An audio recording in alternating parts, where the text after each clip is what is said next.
Hello, church. Good to be with you again as we continue our study in the destruction of Jerusalem. This is part 4, and this will be the last lesson in this study. And again, I pray this has kind of opened your mind a little bit to know how to interpret Scripture and maybe see some different angles that maybe you hadn't seen before.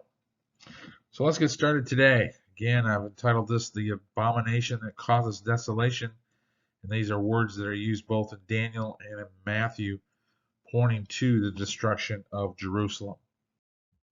So before we get started, we've got some memory verses here, and I think these are pretty good verses to think about as we think about today and today's lesson. So let's go over here to Luke chapter 18, verses 6 through 8. Let me just set the scene here. This is where Jesus is giving a parable on the unjust ruler and the woman that keeps pleading in prayer. He says here in chapter 18, verse 6, it says, "And the Lord said, Listen to what the unjust judge says. And will not God bring about justice for his chosen ones, who cry out to him day and night? Will he keep putting them off? I tell you, he will see that they get justice, and quickly. However, when the Son of Man comes, will he find faith on earth?" Now here God is looking for us to have faith, to continue to pray to God and to ask him for things. But Jesus puts this last clause in here. When the Son of Man comes, will he find faith on earth? And here's a question. When does the Son of Man return? And when he gets here, will he find faith? And that's what every one of us have to individually answer. Will he find faith in me when he comes back? So last week we went through Matthew, and we went from Matthew 24 through 35. We didn't look at all the verses in Mark, but a little bit, verses 1 through 31, and a few verses here in chapter 21, verses 5 through 33.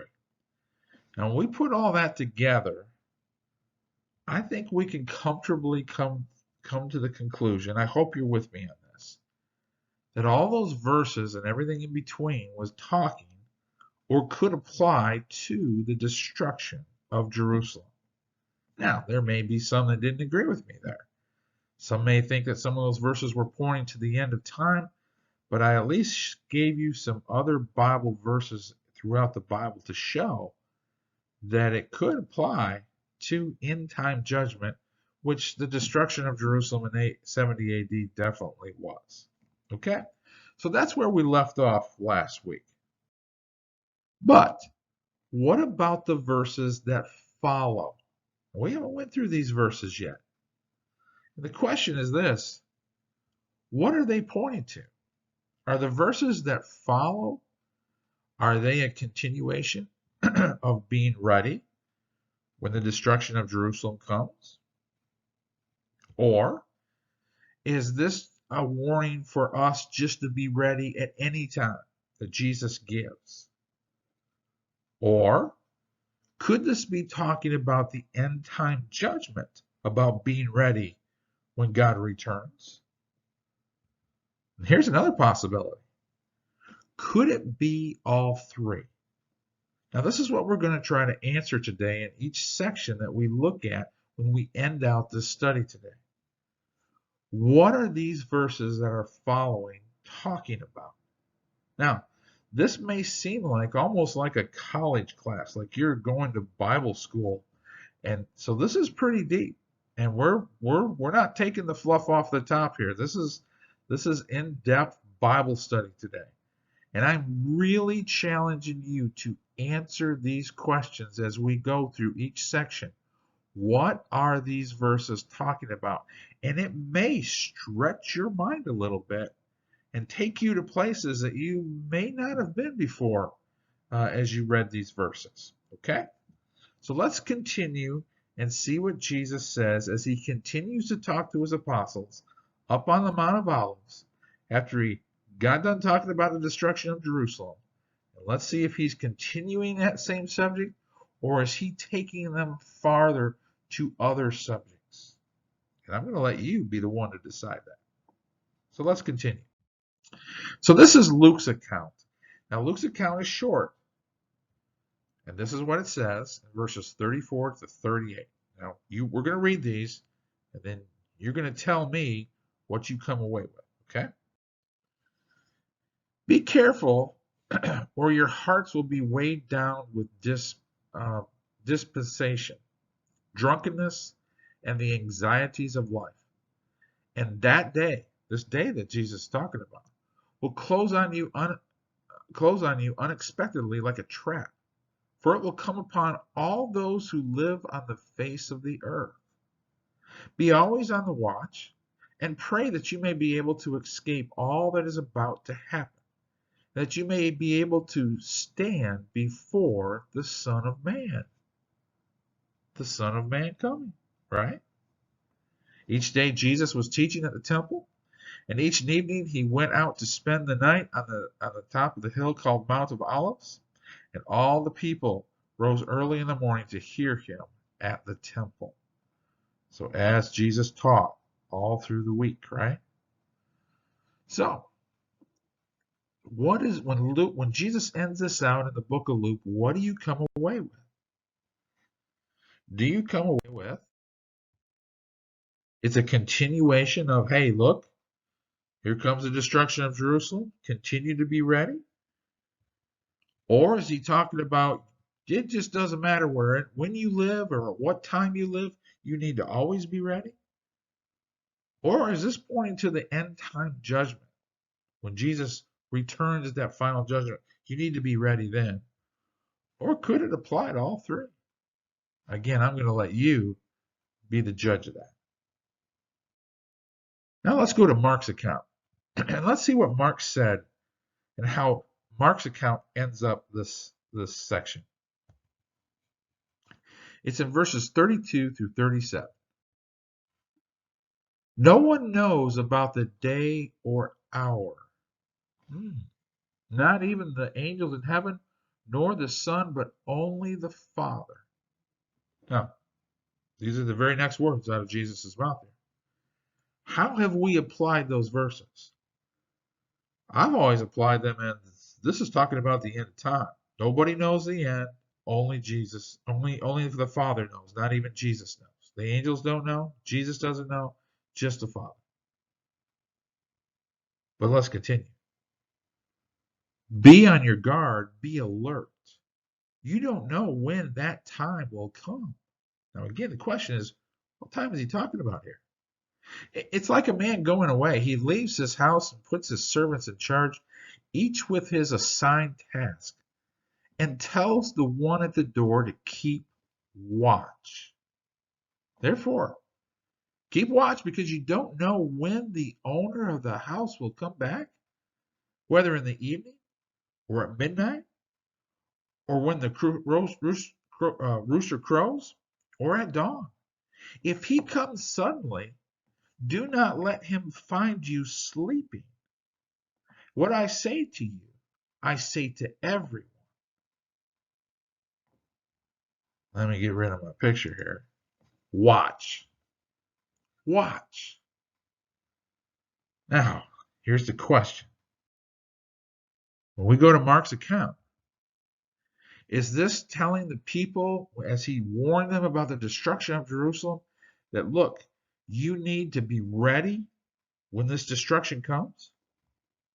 Or is he going beyond that? Is he saying, look, you just need to be ready at any time because you never know when God's coming back? Or is he just talking about now has he moved and he moved this to the end of time and he's just talking about the end of time that nobody knows the hour and so you need to be ready because you never know when that end time judgment is coming? Or could you take these verses and apply them to all three? I'm going to let you be the judge of that. All right, let's keep going. Now we're going to go to Matthew's account. And Matthew's account is much, much longer and much more in detail. So let's look at this account. And we're going to find this in Matthew 24. He's going to end out the chapter from 36 to 51. And then the entire chapter of chapter 25. So let's see what it says. Here we have these verses again. No one knows about that day or hour, not even the angels in heaven, nor the Son, but only the Father. As it was in the days of Noah, so it will be at the coming of the Son of Man. Okay, the coming of the Son of Man. This is interesting because he's going to use this a lot here. For in the days before the flood, people were eating and drinking, marrying and giving in marriage, and up to the day Noah entered the ark. And they knew nothing about what would happen until the flood came and took them all away. Now that's how it's going to be at the coming of the Son of Man. Now again, here's a question. Does the Son of Man only come at the end of time, judgment, right? Or does he come at other times? Not physically, but in a spiritual sense. Here's my point. Two men will be in a field, one will be taken and the other left. Now, wait a minute. Two women will be grinding with a hand mill, one will be taken and the other left. This is where our religious friends take this verse and say, this is talking about the rapture. Some will be raptured up off of the earth and others will be left behind. That's that whole Left Behind series. But if you think about this, when the Son of Man comes, one is taken, another is left behind. Could this happen every day of our lives? I mean, think about this. When I die, could that be the day that the Son of Man comes for me? One will be taken, me, I die, and another one left in the field. That person didn't die? Or is this just talking about the end of time? But if it's the end of time, why would some be left back? I don't know. Just a thought. One goes to heaven, one doesn't. Just a thought. It kind of stretches your mind. I'm just giving you some thoughts, and I'm going to let you wrestle with these things and see if you can figure them out. Okay? And it may be that we may not figure this out. We may just have to wrestle with these things for the rest of our lives. Now I'll go to verse 42. Therefore keep watch, because you don't know on what day your Lord will come. Oh, you don't know what day the Lord will come? Is this only talking about the end of time? Or could this be the day I die? Did the Lord come for me that day? Interesting. Just a thought. But understand this, if the owner of the house had known on what time of night the thief was coming, he would have kept watch and would not have left his house to be broken into. So you also must what? Be ready, because the Son of Man will come in an hour that you do not expect him. Here's the question. We have to keep watch. We need to always keep watch, no matter when we're living. People back during the time of the destruction of Jerusalem, people today, people at the end of time, we always need to be keeping watch. Who then is the faithful and wise servant, whom the master has put in charge of his servants in his household to give them their food at the proper time?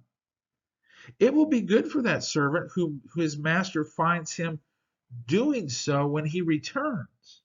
Here's the question. When does the master return? Right? I tell you the truth, he will put him in charge of all his possessions.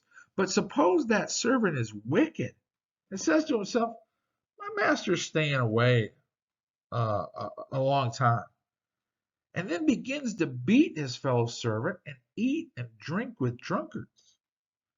The master of that servant will come on a day when he does not expect him, and at an hour he is not aware of. He will cut him to pieces and assign him a place with the hypocrites where there will be weeping and gnashing of teeth. He's calling these people hypocrites. Now here's the question. The question is, when the Lord returns, will he find us doing what we need to be doing? Will we be living that life of faith? So here's the question. Is this a continuation of the people of the destruction of Jerusalem? Hey, you guys, you need to be ready because you don't know exactly when this is going to happen. Or is Jesus going beyond that and saying, you know what? It doesn't matter what time you're living. You don't know when you're going to die. You may die before the destruction of Jerusalem happens because, it's not going to be for a generation, about 40 years. So it could be any time between now and then. Something could happen to you. So you better be ready. Or is he just talking about the end time judgment, that when Jesus returns at that end time judgment, takes us home, we also need to be ready then? Or could it apply to all three groups? That is for you to decide. Now we get into Matthew chapter 25, verse 1. At that time, the kingdom of heaven will be like 10 virgins who took their lamps and went out to meet the bridegroom. 5 of them were foolish, and 5 were wise. The foolish ones took their lamps, but did not take any oil with them. The wise, however, took oil in jars, along with their lamps. The bridegroom was a long time in coming, and they all became drowsy and fell asleep. Now, in this parable that Jesus is given, who do you think this bridegroom is? This is Jesus, right? He's coming for his bride, right? At midnight, the cry rang out. Here's the bridegroom, come out to meet him. Then all the virgins woke up and trimmed their lamps. The foolish one said to the wise, give us some of your oil, our lamps are going out. No, they replied, there may not be enough for both us and you. Instead, go to those who sell oil and buy some for yourselves. Yeah, their lamps were going out. They didn't have enough oil. The foolish ones. The wise ones did. They prepared for this day. Verse 10.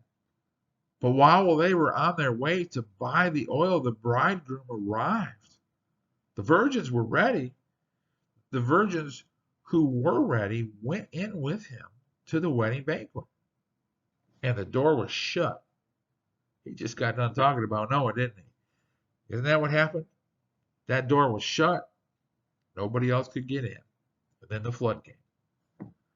Later, the others also came. Sir, sir, they said, open the door for us. I wonder if there was anybody beating on Noah's Ark once the rain started coming. Let us in, let us in. But it was too late, wasn't it? But he replied, I tell you the truth, I don't know you. Boy, Jesus said that on the Sermon on the Mount, right? I never knew you. Away from me, you evildoers. You're not a part of me. Therefore, so he's going to sum this up. Keep watch, because you don't know the day or the hour. Now, what day or hour is he talking about here? So keep watch, because you don't know the day or the hour. Be ready, be prepared. So when we look at Matthew 25, verses 1 through 13, is Jesus here, is this a continuation of the people of the destruction of Jerusalem that, look, you guys need to be ready because you don't know exactly when this is going to happen? Or is Jesus going beyond that and saying, look, you need to be ready at any time? Or is he just talking about the end time judgment? You don't know the hour or the day, because we've attributed those verses as, hey, nobody knows the end except for God the Father, not even Jesus and not even the angels. Or Could these verses apply to all three? And no matter where you live, no matter at what time, you need to be ready because no one knows the hour or the day. I'll let you decide that. Verse 14. Again, it will be like a man going on a journey who called his servants and entrusted his property to them. To one he gave 5 talents of money, to another 2 talents, and to another 1 talent, each according to his ability. Then he went on his journey. The man who had received the 5 talents went at once and put his money to work and gained 5 more.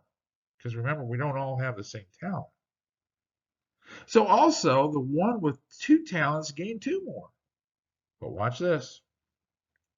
But the man who had received the 1 talent went off, dug a hole in the ground, and hid his master's money. After a long time, the master of those servants returned. Okay, we're talking about the Son of Man returning, right? And settled accounts with them. Okay, so now it's time to settle accounts. The man who had received the 5 talents brought the other 5. Master, he said, you entrusted me with 5 talents. See, I've gained 5 more. Good job. His master replied, well done, good and faithful servant. You have been faithful with a few things, and I will put you in charge of many things. Come and share your master's happiness. I like that. Come on in. The man with the 2 talents, because we don't all have the same talents, right? Also came. Master, he said, you entrusted me with 2 talents. See, I've gained 2 more. And his master replied, well done, good and faithful servant. You have been faithful with a few things, and I'm going to put you in charge of many things. Come and share your master's happiness. But then the man who had received the 1 talent came. Master, he said, I knew that you're a hard man, harvesting where you have not sown, gathering where you have not scattered seed. So I was what? Afraid, and went out and hid your talent in the ground. Something about fear here. Fear seems to be playing a part here. So here's what belongs to you. His master replied, you wicked, lazy servant. You knew that I harvested where I have not sown and gathered where I have not scattered seed.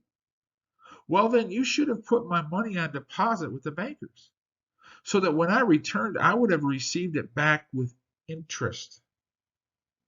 Verse 28, take the talent from him, give it to the one who has the 10 talents. For everyone who has will be given more, and he will have an abundance. Whoever does not have, even what he has will be taken from him and throw that worthless servant outside into the darkness where there will be weeping and gnashing of teeth. Darkness, utter darkness. So, how are we to live? We're to live by faith. Habakkuk chapter 2 verse 4 says, the righteous shall live by faith. That means that faith moves, it has action, it goes in the direction of God. But if we live by fear, fear can keep us from moving towards God.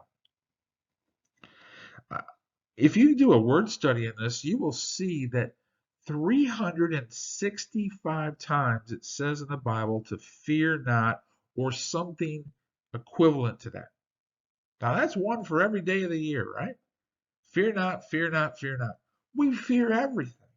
You saw this when he walked out on the boat, right? When Jesus was walking on the water, and when he got out on the water with them, he was doing fine as long as he kept his eyes on Jesus. But when he turned and looked at the waves, that's just all the hard things of life. He feared, right? and he began to sink. We don't want to sink. We want to live by faith, not by fear. So here's the question. When we look at this, is Jesus just saying, look, this is just a continuation of those that are living during the destruction of Jerusalem? Hey, you guys need to be ready because you never know when I'm returning. Keep living by faith. Or could he be stretching it past that and saying, look, this is for anybody at any time. They just need to always live by faith. Or could this just be talking about the end time judgment, as sometimes we have put onto these verses? You just need to be ready then. Or could this apply to all three? And again, I'm going to let you wrestle with these, and I'm going to let you be the judge of that. Let's continue. Verse 20, chapter 25, verse 31. Here it is. When the Son of Man comes in his glory. Oh, now here's a little addition here. In his glory. And all the angels with him. Oh, this gives a little more insight here. Okay. He will sit on his throne in heavenly glory.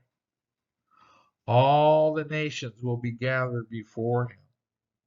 And he will separate the people one from another as a shepherd separates the sheep from the goats. He will put the sheep on the right and goats on his left. Well, I think this at least when we get to this section here, this is pretty clear what this is talking about, right? This seems to really be pointing to the end of time, that final judgment. Verse 34. Then the king will say to those on his right, come, you who are blessed by my Father. Take your inheritance, the kingdom prepared for you since the creation of the world. So God's kingdom has always been. We just didn't always have access to it because Jesus hasn't died, been buried, and been raised. But now that he has, we have access to that kingdom. For I was hungry, and you gave me something to eat. I was thirsty, and you gave me something to drink. I was a stranger, and you invited me in. I needed clothes, and you clothed me. I was sick, and you looked after me. I was in prison, and you came to visit me. Then the righteous will answer him, Lord, when did we see you hungry and feed you, or thirsty and give you something to drink? When did we see you a stranger and invite you in, or needing clothes and clothe you? When did we see you sick or in prison, or go and visit you? When did we ever see this happen to you, Jesus? The king will reply, to tell you the truth, whatever you did for one of the least of these brothers of mine, you did it for me. Now see, that is faith in action. Okay? You see that? But verse 41, he's going to go to the negative here. Then he will say to those on the left, depart from me, you who are cursed, into eternal fire prepared for the devil and his angels. Man, that's where those people are going to go. For I was hungry, and you gave me nothing to eat. I was thirsty, and you gave me nothing to drink. I was a stranger, and you didn't invite me in. I needed clothes, and you didn't clothe me. I was sick and in prison, and you did not look after me. See, these people do not have an active faith. And isn't that what Jesus asked? When I return, will I find faith on the earth?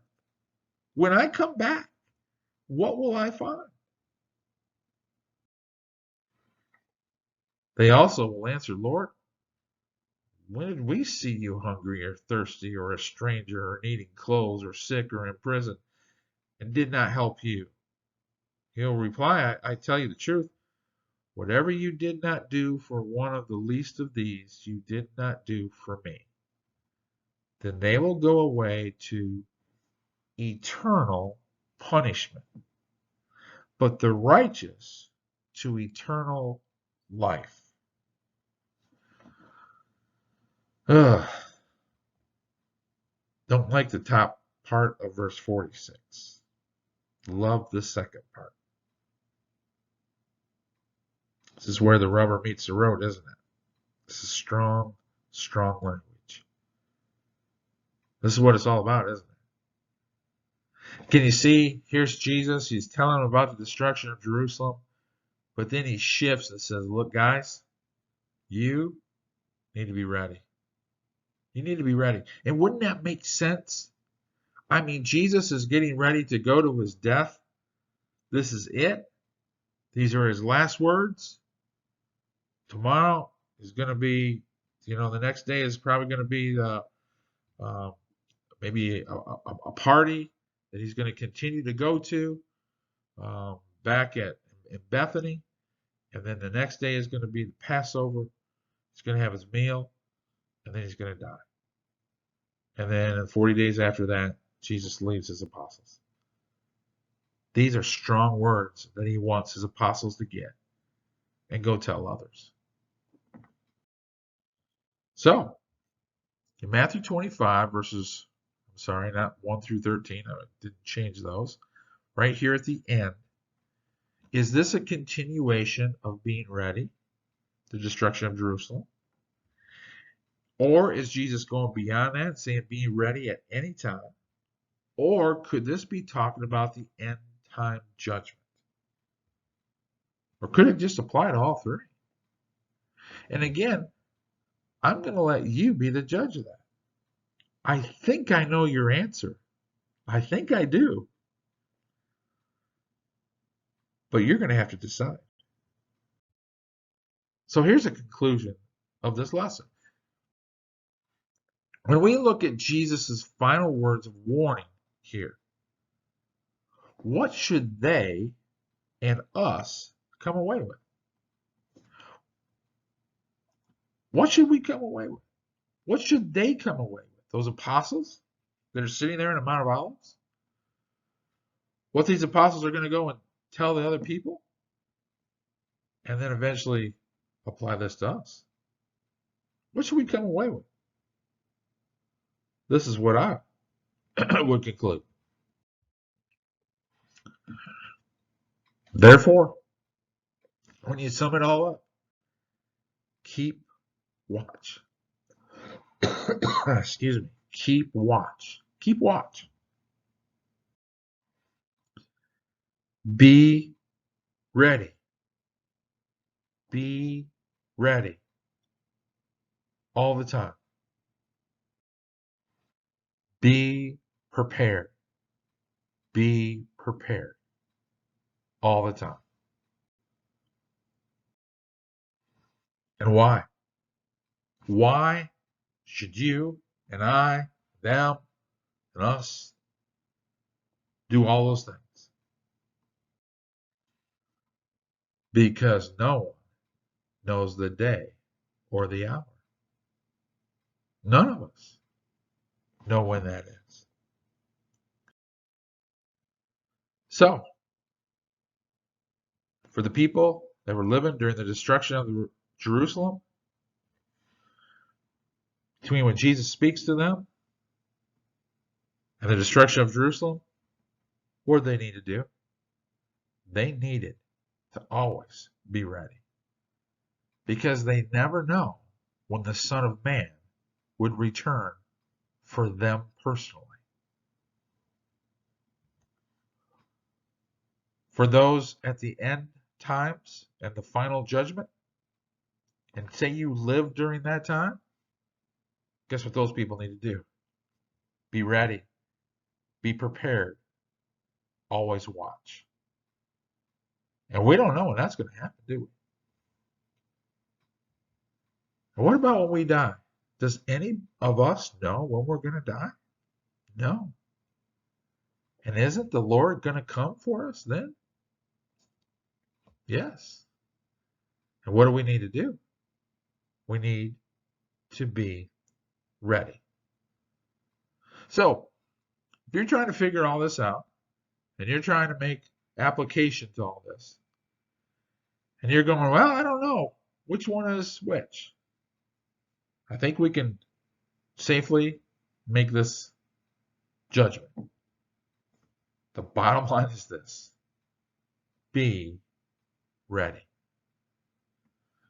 In church, if you're not ready, make it right today. Make it right today. And if you're not in Jesus, get in Jesus. When does that happen? When we are taught, we believe what we taught, we confess Jesus and understand that He is Lord, and we make Him Lord of our lives and our minds and our hearts. We repent of our sins and turn direction away from the way we were going and towards Jesus. We are baptized into Christ, and at that moment we are united with Christ and our sins are washed away. And then at that moment we love God and others by doing what He told us. And we continue to walk faithfully with Jesus all the days of our lives. That's how you get ready and how you stay ready. I pray this has been a blessing to you. It's been pretty deep. Here it comes. Next week, the book of Revelation. We're done with Daniel, and we're done with the destruction of Jerusalem, and we're moving to Revelation. So, hope this has been good to prepare you for that. And I'm looking forward to that study.